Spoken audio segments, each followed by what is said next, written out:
Bismillahirrahmanirrahim. Alhamdulillahirabbil alamin wassalatu wassalamu ala sayyidil mursalin wa ala alihi wa sahbihi wa man tabi'ahum bi ihsan ila yaumiddin. Amma ba'd.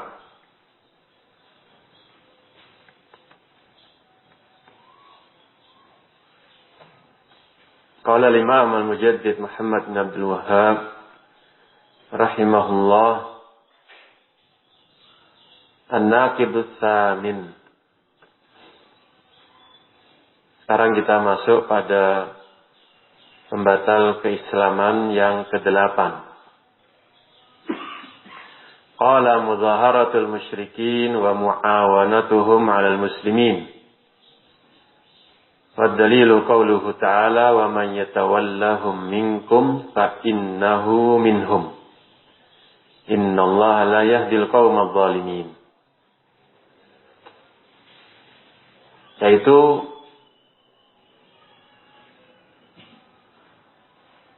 menolong, memperkuat,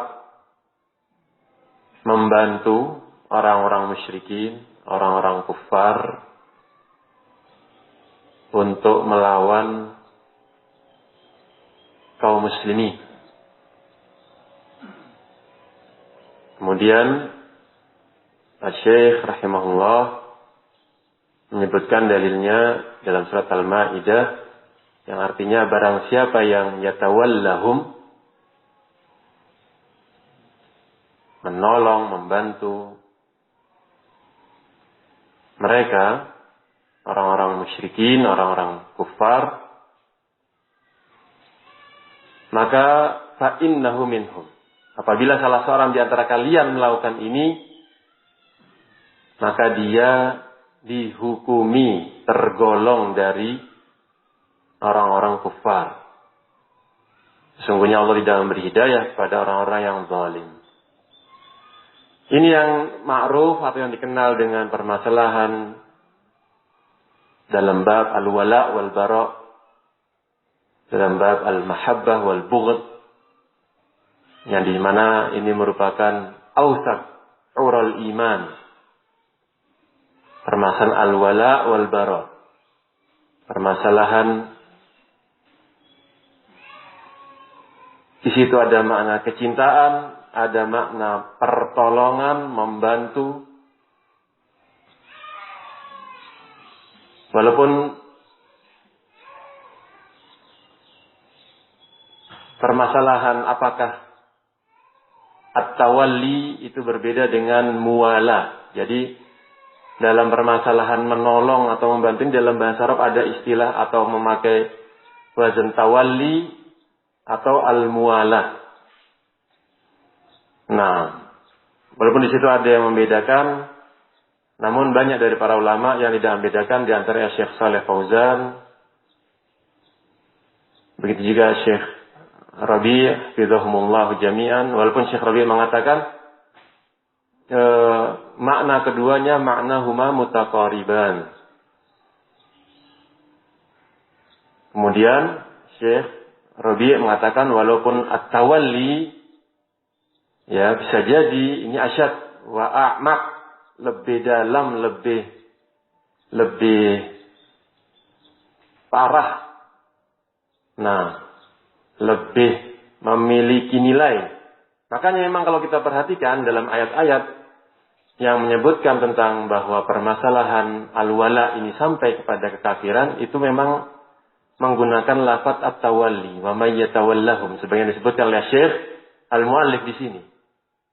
Nah, walaupun di situ ada bentuk-bentuk muwalah yang lainnya, menolong, membantu yang tidak sampai kepada kekafiran.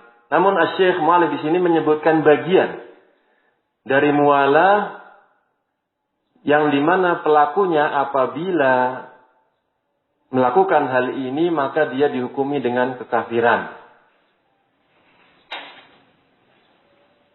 Di sini disebutkan mudhaharatul musyrikin wa muawanatuhum 'alal muslimin. Berarti li ajlid din. seseorang membantu kaum musyrikin, membantu orang-orang kafir dalam rangka ini tadi. Dalam rangka ya, memperkuat agama mereka, dalam rangka semakin menampakkan keunggulan agama-agama kafir. Ini yang kemudian masuk dalam apa yang disebut oleh Syekh di sini, pelakunya kafir murtad. Di sini ada dua hal yang perlu kita perhatikan. Yang pertama, ketika seseorang membantu orang-orang musyrikin atau orang kufar, li ghardin min aghrad dunyawiyah, karena permasalahan dunia, maslahat dunia. Dia meyakini bahwa orang-orang kafir ini di atas kebatilan, dia membencinya, dia memusuhinya, namun terjadi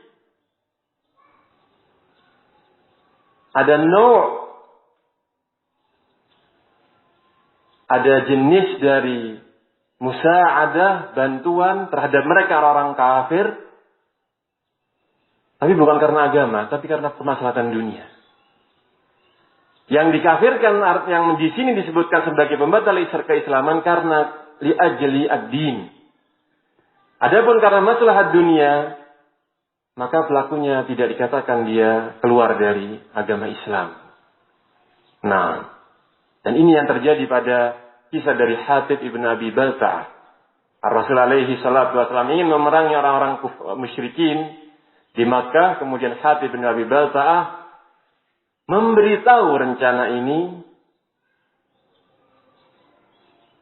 bahwa Rasul alaihi salatu wassalam ingin memerangi orang-orang kufar Quraisy di Makkah. Akhirnya Allah Subhanahu wa taala memberikan wahyu kepada Rasul alaihi salatu wassalam bahwa di situ ada Za'ina, ada seorang perempuan ya yang membawa surat ini dari Hatib ini kepada ahli Makkah. Karena Hatib bin Abi Balta'ah punya keluarga di Makkah yang tidak ada yang melindungi mereka. Hatib bin Abi Balta'ah bukan bagian dari Quraisy. Dia hanya halif, keluarganya hanya halif, sekutu, bukan bagian dari Quraisy. Khawatir keluarganya teraniaya, termudaratkan dengan kejadian tersebut, akhirnya memberitahu kepada ahli Makkah. Nah, ketahuan. Akhirnya Rasulullah alaihi salatu wassalam mengutus sebagian sahabatnya di antara Ali bin Abi Thalib, 2 orang sahabat, ketahuan. Akhirnya ditanyakan oleh Rasulullah alaihi salatu wassalam kepada Hatib bin Abi Balta'ah, "Ma hadza ya Hatib?" Apa ini? Nah, maka dijelaskan oleh Hatib bin Abi Balta'ah, "Ya Rasulullah, ma fa'altu kufran wartidadan al-Islam." Wahai Rasulullah, aku tidak melakukannya karena aku ingin kafir atau keluar dari keislaman. Tidak. Akhirnya beliau menjelaskan alasannya. Nah, setelah menjelaskan alasannya, kemudian Rasulullah alaihi salatu wasallam menyampaikan kepada para sahabatnya, "Amma innahu faqad sadaqakum." Hatib ini benar, jujur. Ucapan dia memang artinya beliau ini tidak melakukannya li ajlid din. I'tiqaduhu salim. Keyakinan Hatib bin Abi Balta'ah itu tidak tercela, artinya tidak ada yang keliru. Beliau meyakini bahwa orang-orang kafir itu harus dimusuhi, wajib untuk dibenci, tidak boleh menolongnya. Namun perbuatan ini dilakukan karena sebab-sebab yang beliau sebutkan tersebut. Makanya ketika Umar ibn Khattab meminta izin, "Da'ni ya Rasulullah adrib unuqahu." Ya Rasulullah, beri aku kesempatan, sudah tak bunuh orang ini. Nah, maka dijawab oleh Rasulullah alaihi wasallam, "La innahu qad syahida Badr." Nah, beliau ini sudah ikut dalam perangan Badr. La'allallah an yattali'u ala ahli Badr. Faqala i'malu i'malu ma syi'tum qad ghafartu lakum atau kama qala Mustafa alaihi salatu wassalam. Syahidnya di sini ketika seorang membantu menolong orang-orang musyrikin karena maslahat duniawi, ini tidak dikatakan sebagai kafir. Adapun ketika seorang membantu orang-orang musyrikin dalam rangka agamanya, semakin agama kekufuran ini semakin, dia ingin memang Islam ini terkalahkan, dia ingin agar agama kekafiran ini menjadi menang. Ini yang kemudian oleh Syekh disebutkan an-naqidus tsamin, pembatal keislaman yang ke-8. Nah, tipe yang seperti ini yang kemudian orang pelakunya dihukumi sebagai murtad. Kemudian yang berikutnya, ada dua hal lagi yang perlu kita ketahui dalam permasalahan yang terkait dengan hal ini, namun hukumnya berbeda lagi. Yaitu yang pertama, al-mahabbah at-tabi'iyah. Di situ ada mahabbah ibadah atau syar'iyyah, di situ ada mahabbah tabi'iyah. Seseorang mencintai orang kafir, berarti dia ridho. Kalau kecintaannya terkait dengan ibadah dengan syar'iyyah, berarti dia ridho dengan kekufuran tersebut. Dia ridho bahwa ini adalah suatu kebenaran. Cinta itu ada makna mahabbah, ada makna ridho. Ini kafir.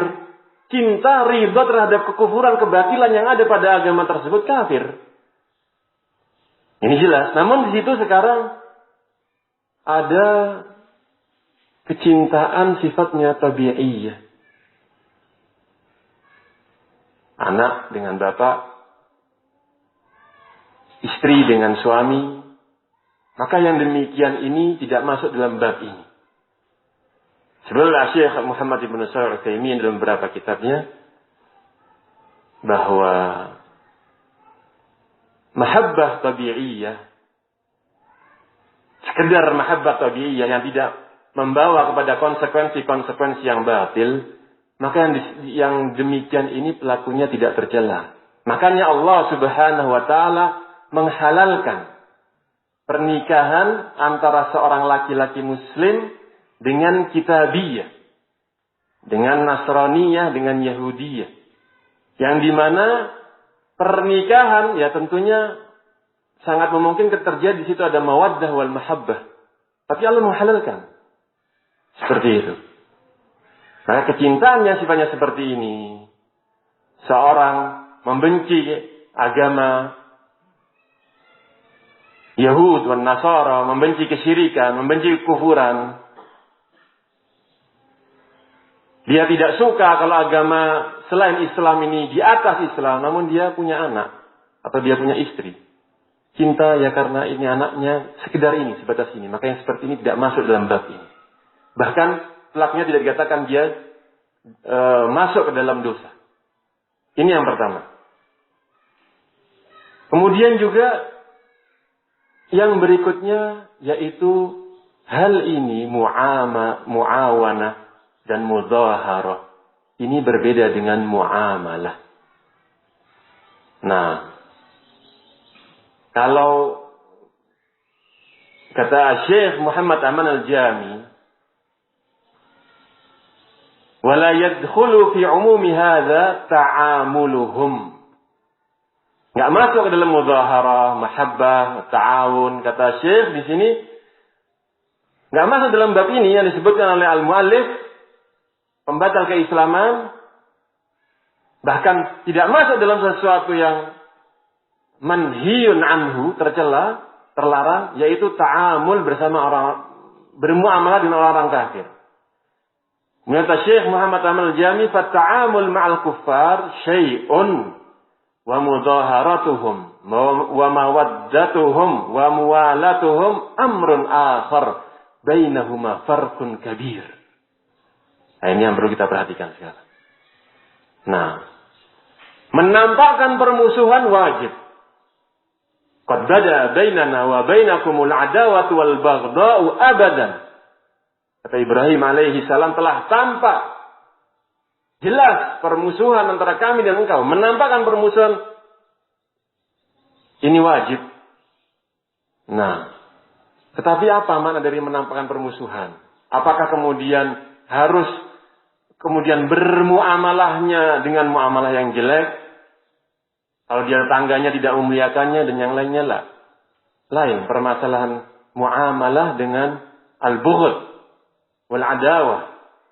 Muamalah jual beli, tetangga dengan satu yang lainnya, memberi hadiah, menerima hadiah, ini permasalahan yang tidak masuk dalam bab al-wala al-bar. Sebatas ini. Nah, hutang piutang Ar-Rasul alaihi salatu wasalam meninggal dalam kondisi beliau menggadaikan dir'ah, baju besinya kepada seorang Yahudi. Berhutang untuk membeli makanan, digadaikan. Muamalah. Nah, sehingga diperhatikan antara mudzaharah dengan muamalah. Maksudnya Syekh di sini yang di situ merupakan kekafiran, yang dimana akhirnya seseorang itu dihukumi bahwa barang siapa yang mualah dengan orang-orang musyrikin, ini tadi muawanah, membantu agama mereka, menolong, memperkuat dalam rangka agama mereka. Seperti itu. Ini yang kemudian dihukumi pelakunya sebagai kekufuran, keluar dari Islam. Baik, karena memang waktunya terbatas, kita cukupkan sampai di sini. Wassallallahu ala nabiyyina Muhammad wa ala alihi wa sahbihi wasallam. Alhamdulillahi rabbil alamin.